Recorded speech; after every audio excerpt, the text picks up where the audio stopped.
പ്രത്യക്ഷീകരണ അൾത്താരയിൽ ഞങ്ങളെ സാക്ഷിയാക്കിയതിന് ഞങ്ങൾ പരിശുദ്ധ അമ്മയ്ക്കും ഈശോയ്ക്കും പ്രത്യേകം നന്ദി പറയുന്നു.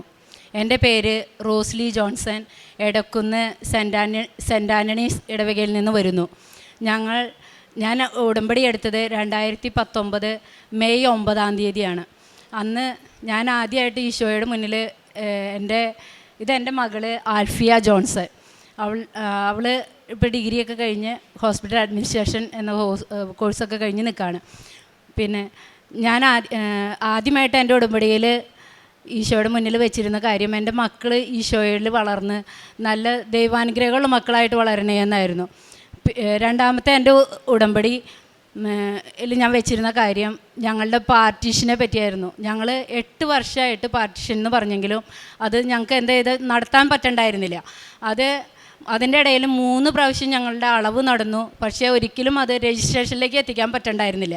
അങ്ങനെ ഇരിക്കുമ്പോഴാണ് ഞാനിവിടെ മാതാവിൻ്റെ ഒരു പത്രം ഞാൻ പള്ളിയിൽ ചെന്നപ്പോൾ എനിക്ക് കിട്ടുകയും ഞാനത് ആദ്യത്തെ ദിവസം പള്ളിയിൽ ചെന്നപ്പോൾ എനിക്കത് കൊടുക്കണം കണ്ടെങ്കിൽ എനിക്ക് കിട്ടിയില്ലായിരുന്നു. പിന്നീട് എനിക്ക് അത് കിട്ടുകയും ഞാനത് വായിച്ചു പോയി കഴിഞ്ഞപ്പോൾ എനിക്കിവിടെ വരണമെന്ന് വലിയ ആഗ്രഹം ഉണ്ടാവുകയും ചെയ്തു.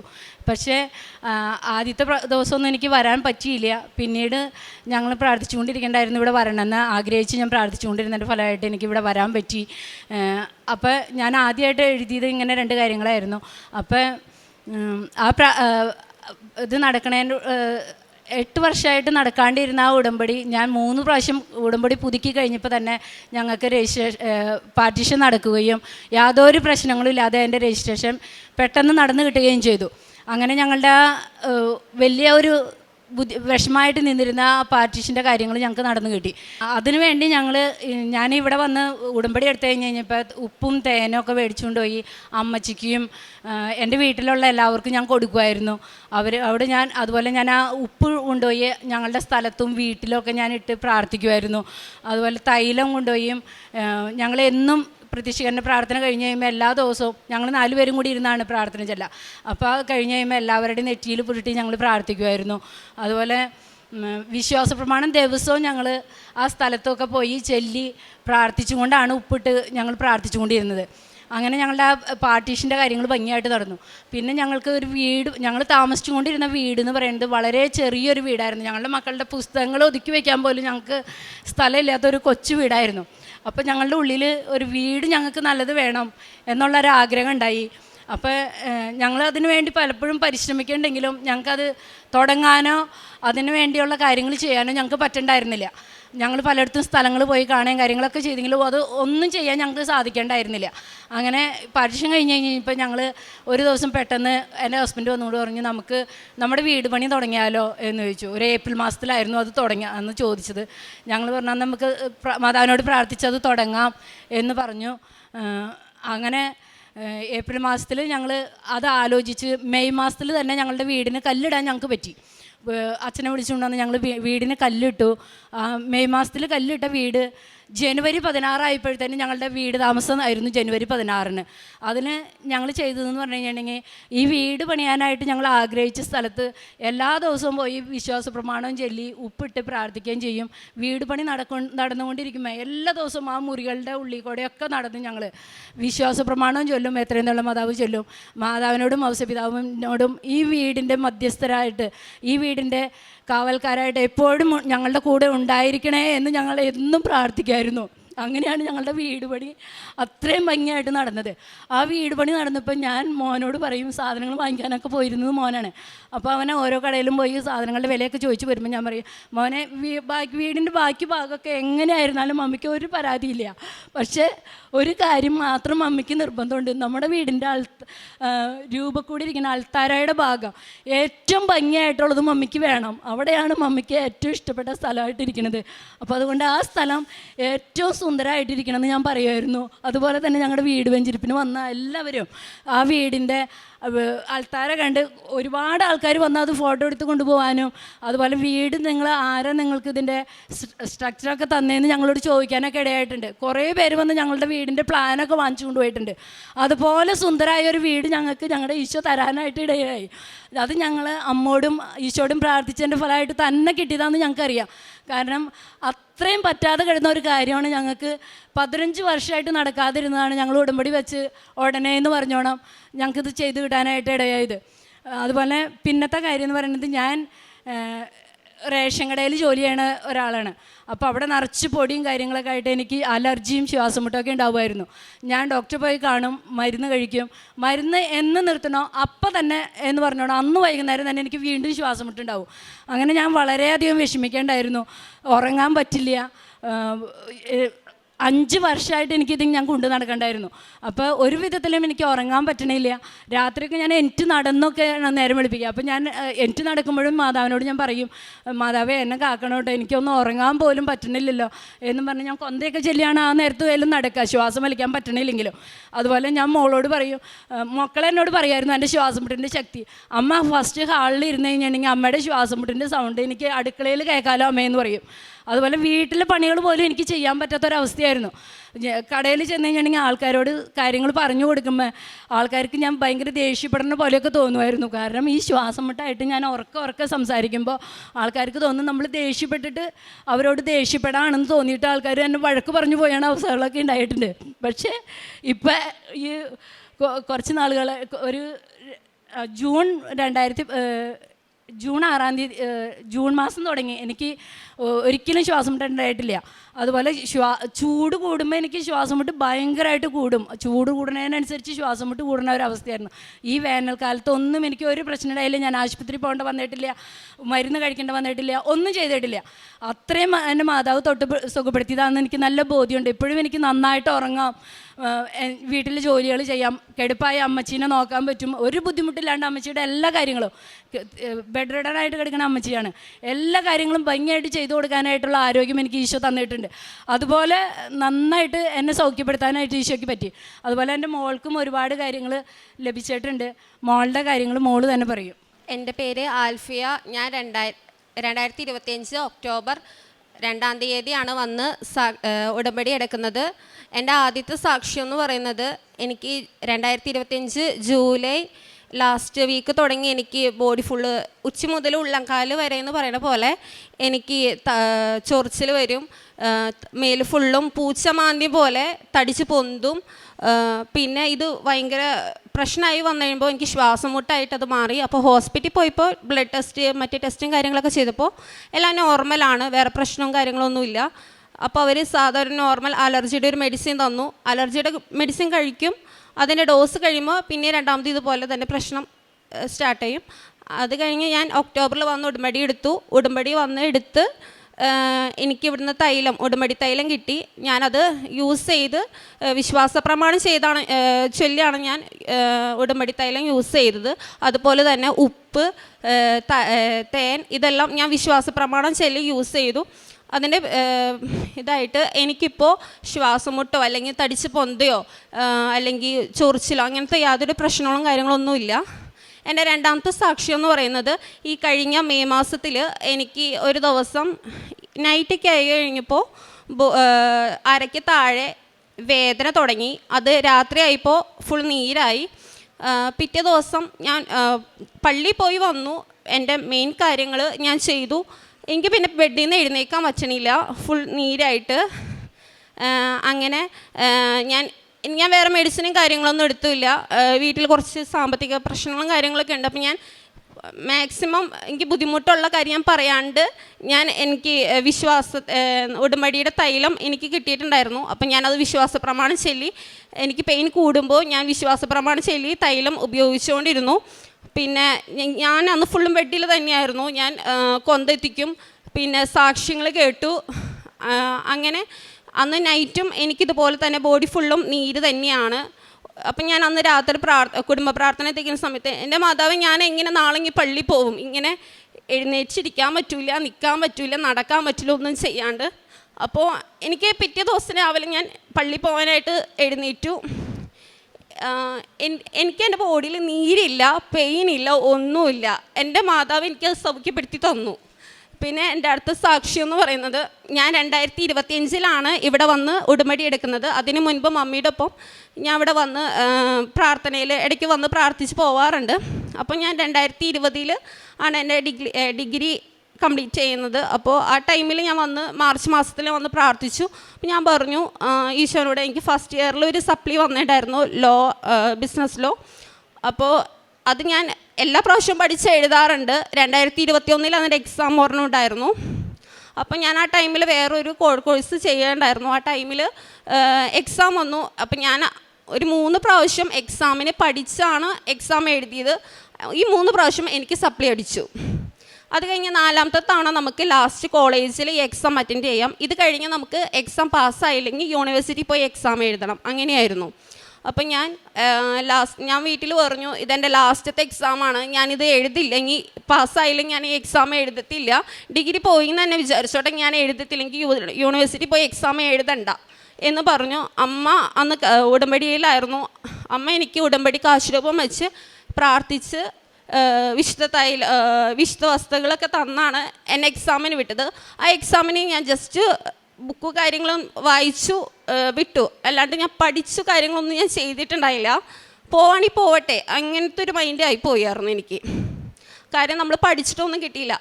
അത് കഴിഞ്ഞ് എക്സാം എഴുതി കഴിഞ്ഞപ്പോൾ ഈ ഞാൻ ആ ദിവസങ്ങൾ വായിച്ചതിന് മാത്രമാണ് എനിക്ക് എക്സാമിന് വന്നത്.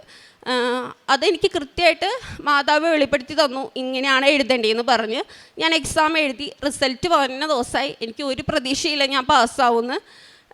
റിസൾട്ട് എല്ലാവരും റിസൾട്ട് വന്ന് നോക്കാമെന്ന് പറഞ്ഞു. ഞാൻ പറഞ്ഞു, തോക്കാനാ ചാൻസ്, എനിക്ക് ഒരു പ്രതീക്ഷയില്ല. റിസൾട്ട് നോക്കി. അപ്പോൾ നോക്കി കഴിഞ്ഞപ്പോൾ ഞാൻ ആ സബ്ജക്റ്റ് പാസ്സായി. ഇതിൽ ശരിക്കും പറഞ്ഞാൽ ഇതുവരെ ഞാൻ പഠിച്ചതിൽ ഒന്നും പഠിക്കാണ്ട് എഴുതിയ ഒരു എക്സാമാണ്. എൻ്റെ മെറിറ്റായിട്ട് ഒന്നുമില്ല, ഫുൾ കൃപയാണ് അതിൽ വന്നേക്കുന്നത്, ഫുൾ ഗ്രേസാണ് വന്നേക്കുന്നത് ആ എക്സാമിൽ. പിന്നെ അതുപോലെ എൻ്റെ അടുത്ത സാക്ഷ്യം എന്ന് പറയുന്നത്, ഞാൻ ഡ്രൈവ് ലൈസൻസ് എടുക്കുന്ന സമയത്ത്, പ്രാക്ടീസ് ചെയ്യുന്ന സമയത്ത് എനിക്ക് കാർ ഓടിക്കാൻ എനിക്ക് ബുദ്ധിമുട്ടൊന്നുമില്ല, ഞാൻ ഓടിക്കും. പക്ഷേ ടെസ്റ്റിൻ്റെ സമയത്ത് എനിക്ക് കാറിൻ്റെ അകത്ത് കയറിയിരിക്കുമ്പോൾ എനിക്ക് ഭയങ്കര ടെൻഷനാണ്. അപ്പോൾ 2 പ്രാവശ്യം ടെസ്റ്റ് കഴിഞ്ഞ് ഇറങ്ങിയപ്പോൾ എനിക്ക് നല്ല വഴുക്ക് കിട്ടു. എൻ്റെ കമ്പി ഞാൻ താഴെ ഇട്ടായിരുന്നു ലൈസൻസിൻ്റെ സമയത്ത്. അത് കഴിഞ്ഞ് 3ാമത്തെ ലാസ്റ്റ് തവണയാണ്. അപ്പോൾ പോയി അറ്റൻഡ് ചെയ്തു. അപ്പോൾ അന്ന് ഈ പറഞ്ഞ പോലെ കാശുരൂപം വെച്ച് പ്രാർത്ഥിച്ചു. ഞാൻ മാതാവിനോട് പറഞ്ഞു, ഞാൻ സാക്ഷ്യപ്പെടുത്തിക്കോളാം എന്ന് പറഞ്ഞ് ഞാൻ കാറിൻ്റെ അകത്തേക്ക് പ്രാർത്ഥിച്ച് കാറിൻ്റെ അകത്ത് കയറി കഴിഞ്ഞപ്പോൾ എനിക്ക് എത്രയും തേള മാതാവേ എന്നുള്ള പ്രാർത്ഥനയാണ് എൻ്റെ മനസ്സിൽ വന്നത്. അപ്പം ഞാൻ എത്രയും തേള മാതാവേ എന്നുള്ള പ്രാർത്ഥന ചൊല്ലി എച്ചെടുത്തു. അത് കഴിഞ്ഞ് റോഡ് ടെസ്റ്റ് ഉണ്ടായിരുന്നു. റോഡ് ടെസ്റ്റും എനിക്ക് യു-ടേൺ എടുക്കാൻ നല്ല പേടിയായിരുന്നു. യു-ടേൺ എടുക്കുന്ന സമയത്ത് എൻ്റെ അവിടെ ഉണ്ടായിരുന്ന കാറിലുണ്ടായിരുന്ന ഓഫീസർ എനിക്ക് യു-ടേൺ എടുക്കാൻ ഹെൽപ്പ് ചെയ്തു തന്നു. ശരിക്കും അവിടെ ഈശോയും മാതാവും എൻ്റെ കൂടെ ഇരുന്നാണ് എനിക്ക് ലൈസൻസ് തന്നത്. എനിക്കതിൽ നല്ല ബോധ്യമുണ്ട്. ഇത്രയും വലിയ അനുഗ്രഹങ്ങൾ തന്ന ഈശോയ്ക്കും മാതാവിനും ഒരുപാട് നന്ദി. എൻ്റെ പ്രേക്ഷിത പ്രവർത്തനം എന്ന് പറഞ്ഞാൽ, ഇവിടെ എല്ലാ ദിവസത്തെ ഡെയിലി ബ്രെഡ് ഞാൻ കണ്ട് സ്റ്റാറ്റസ് ഇടും, ഫ്രണ്ട്സിനൊക്കെ ഷെയർ ചെയ്യും. പിന്നെ ചൊവ്വാഴ്ചത്തെ ആരാധന ഞാൻ ലൈവായിട്ടാണ് കൂടാറ്. അപ്പോൾ ലൈവായിട്ട് കൂടി ഞാനത് ഷെയർ ചെയ്യും. പിന്നെ എൻ്റെ ഒരു ഫ്രണ്ട്, ഞാനിങ്ങനെ ഉടമ്പടി എടുക്കണതിനെക്കുറിച്ച് സംസാരിച്ച് കഴിഞ്ഞപ്പോൾ അവൾക്ക് ഇവിടെ വരണം, ഉടമ്പടി എടുക്കണം, പക്ഷേ ഇപ്പോൾ അതിന് സാധിക്കില്ല എന്നൊക്കെ പറഞ്ഞു. അപ്പോൾ ഞാൻ പറഞ്ഞു, എന്നാൽ നീ ഓൺലൈനായിട്ട് ഉടമ്പടി എടുക്ക്. അപ്പോൾ എൻ്റെ കാര്യങ്ങളൊക്കെ പറഞ്ഞു കൊടുത്തു. അവൾ ഈ മെയ് മാസം ഓൺലൈനായിട്ട് ഉടമ്പടി എടുത്തു. പിന്നെ കാരുണ്യ പ്രവർത്തികളെന്ന് പറയുന്നത്, ഞങ്ങളുടെ അവിടെ വീടിൻ്റെ അടുത്ത് തന്നെ ഒരു ആരും ഇല്ലാത്ത ഒരാൾക്കാരെ നോക്കുന്ന ഒരു അനാഥ മന്ദിരമുണ്ട്. അവിടെ അവർ കുളിപ്പിക്കും, പിന്നെ അവർക്ക് ഫുഡിനുള്ള കാര്യങ്ങൾ അരിഞ്ഞു കൊടുക്കും, പിന്നെ അവരുടെ കാര്യങ്ങൾ ചെയ്യും, അങ്ങനത്തെ കാര്യങ്ങൾ. പിന്നെ ഇപ്പോൾ ആരെങ്കിലും എന്തെങ്കിലും മെഡിസിനോ അല്ലെങ്കിൽ എന്തെങ്കിലും തരുമോ, ഫുഡിന് വാങ്ങാൻ കാശ് തരുമോ, എങ്ങനെയൊക്കെ എന്തെങ്കിലും ചോദിച്ചാൽ എൻ്റെ എല്ലാം ഉള്ളതുപോലെ ഞാൻ കൊടുക്കും. പിന്നെ എനിക്ക് മാറ്റം വന്നേക്കെന്ന് വെച്ചാൽ, എല്ലാ ദിവസവും ഞാൻ പള്ളിയിൽ പോയി ഞാൻ പ്രാർത്ഥിക്കും. പിന്നെ മറ്റുള്ളവർക്ക് വേണ്ടി എന്നെ ഉപദ്രവിച്ച കുറേ വ്യക്തികൾക്ക് വേണ്ടി ഞാൻ അവർക്ക് വേണ്ടി ക്ഷമിച്ച് അവരെ അനുഗ്രഹിച്ച് ഞാൻ പ്രാർത്ഥിക്കും. പിന്നെ ഇപ്പോൾ ഒരാളുടെ ബുദ്ധിമുട്ട് കേട്ട്, ഇപ്പോൾ ഒരാൾക്ക് ഇങ്ങനെ ബുദ്ധിമുട്ടുണ്ടെന്ന് ആരെങ്കിലും വഴി കേട്ടാൽ ഞാൻ അവർക്ക് വേണ്ടി പ്രാർത്ഥിക്കും. ഇതൊക്കെയാണ് എൻ്റെ ജീവിതത്തിൽ വന്ന മാറ്റങ്ങൾ. എൻ്റെ കാര്യപ്രവർത്തികൾ എന്ന് പറഞ്ഞു കഴിഞ്ഞിട്ടുണ്ടെങ്കിൽ ഈ പറഞ്ഞ മന്ദിരത്തിൽ ഞാനും പോകും. ഞങ്ങൾ രണ്ടുപേരും ഒരുമിച്ചാണ് പോവുക. അവിടെ ചെന്ന് അമ്മമാരെ കുളിപ്പിച്ച് കൊടുക്കും, അവർക്ക് ആവശ്യമുള്ള കാര്യങ്ങളൊക്കെ ചെയ്തു കൊടുക്കും. അവിടെ ഭക്ഷണത്തിനൊക്കെ ചിലപ്പോഴൊക്കെ പലരും കൊണ്ടു കൊടുക്കുന്ന ഭക്ഷണങ്ങൾ അങ്ങനെയൊക്കെയാണ് അവരുടെ ഭക്ഷണങ്ങൾ നടക്കുക. അപ്പോൾ ചില സമയത്ത് അവർക്കൊന്നും ഉണ്ടാവാത്ത സമയമായിരിക്കും.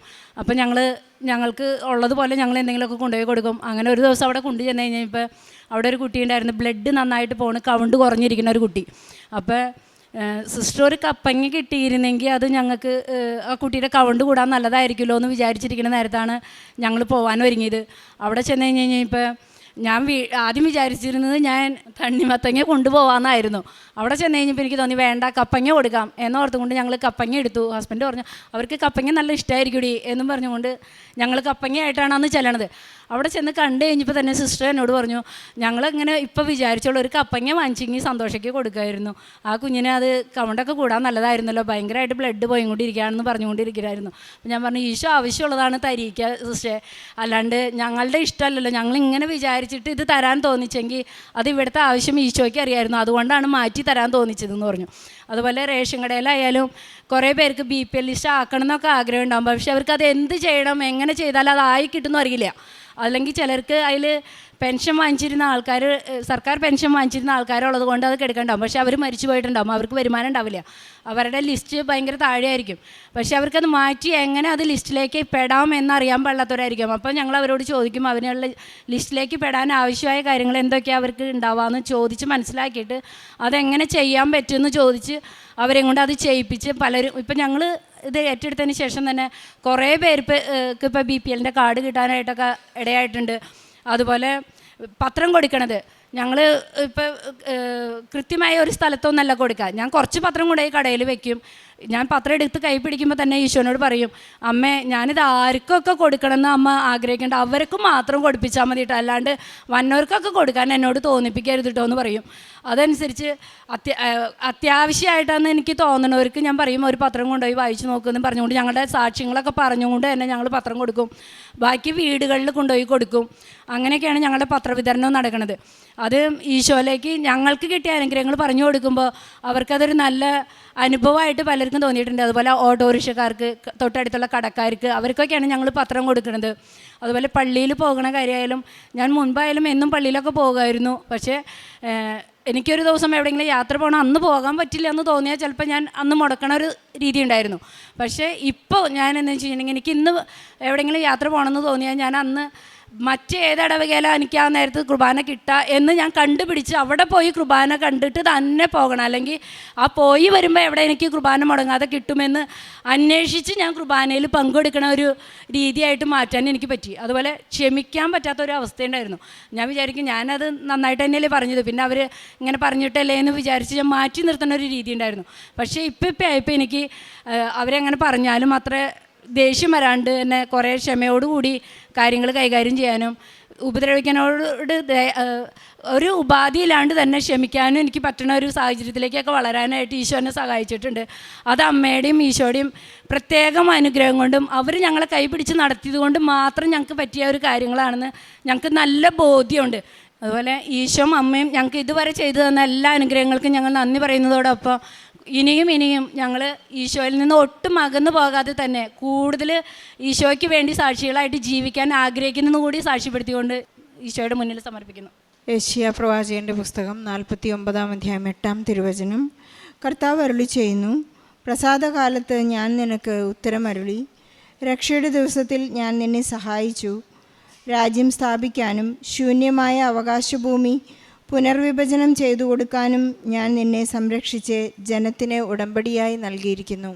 റോസിലി എന്ന അമ്മയും മകൾ ആൽഫിയും കൂടി ഇവരുടെ പ്രത്യക്ഷീകരണ സാക്ഷ്യം ഈ അൾത്താരയിൽ ഏറ്റുപറയുമ്പോൾ അവൻ പറയുന്നത് പോലെ ചെയ്തു കൊള്ളാമെന്ന് ഉടമ്പടി ചെയ്തു പോയ ഈ മക്കളുടെ ജീവിതത്തിൽ പരിശുദ്ധ അമ്മയുടെ മധ്യസ്ഥതയിൽ ഈശോ ചെയ്ത വലിയ അത്ഭുതങ്ങൾക്ക് ഇന്ന് അവർ നന്ദി പറയാനാണ് അൾത്താരയിൽ കയറി വന്നിരിക്കുന്നത്.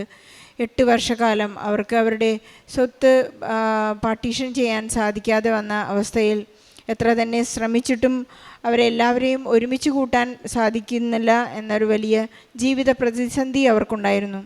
ഇവിടെ വന്ന് ഉടമ്പടി ചെയ്ത് വളരെ ചുരുക്ക സമയം കൊണ്ട് 2 മാസം കാലഘട്ടം കൊണ്ട് തന്നെ അവർക്ക് ആ ഉടമ്പടി ചെയ്യുവാനും അവരുടെ കുടുംബത്തോടുള്ള അവരുടെ ഉത്തരവാദിത്വം പൂർത്തിയാക്കാനും സാധിച്ചതിൽ അവർ ഈശോയോട് നന്ദി പറയുകയാണ്. അതുപോലെ തന്നെ 15 വർഷമായിട്ടുണ്ടായിരുന്ന അവരുടെ വീട് പണി എന്നൊരു വലിയ ആഗ്രഹം, വീട് എന്ന നല്ലൊരു വീട് എന്ന ആഗ്രഹം അവർ ഈശോ ആഗ്രഹിച്ച സ്ഥിതിയിൽ ഈശോയ്ക്ക് പ്രഥമ സ്ഥാനം കൊടുത്തുകൊണ്ട് തന്നെ നല്ല ഒരു ഈശോയ്ക്ക് വേണ്ടി ഒരു നല്ല അൾത്താര പണിതുകൊണ്ട് ആര് കയറി വന്നാലും ഈശോ ആണ് അവരുടെ അട്രാക്ഷൻ, ഈശോ ആണ് അവരുടെ എന്ന് മനസ്സിലാകത്തക്ക വിധം അത്രയ്ക്കും കോൺസെൻട്രേഷനോടുകൂടി പണി ചെയ്ത് അവസാനിപ്പിക്കാനുള്ള ഒരു വലിയ കൃപ അവർക്ക് ലഭിച്ചതായി അവർ ഇന്ന് സാക്ഷ്യപ്പെടുത്തുകയാണ്. വീട് ഒരു സ്വപ്നമാണ്, അതിൻ്റെ പണി പൂർത്തിയാകുക, അത് എത്രയും പെട്ടെന്ന് പൂർത്തിയാകുക എന്നുള്ളത് പരിശുദ്ധ അമ്മയുടെ മധ്യസ്ഥതയിലൂടെയാണ് ഇവർക്ക്. അമ്മ തന്നെ പറയുകയുണ്ടായി, ഓരോ ദിവസവും ഞങ്ങൾ ആ തറയുടെ ഓരോ മുറിയിലും ചെന്ന് ആ ഓരോ സെക്ഷനിലും ചെന്ന് അവർ ഉടമ്പടി ഒപ്പിട്ട് വിശ്വാസ പ്രമാണം ചൊല്ലി പ്രാർത്ഥിച്ച് ഈശോയ്ക്കൊരു വീടൊരുക്കിയതാണെന്ന് അമ്മയോട് സാക്ഷ്യപ്പെടുത്തുകയുണ്ടായി.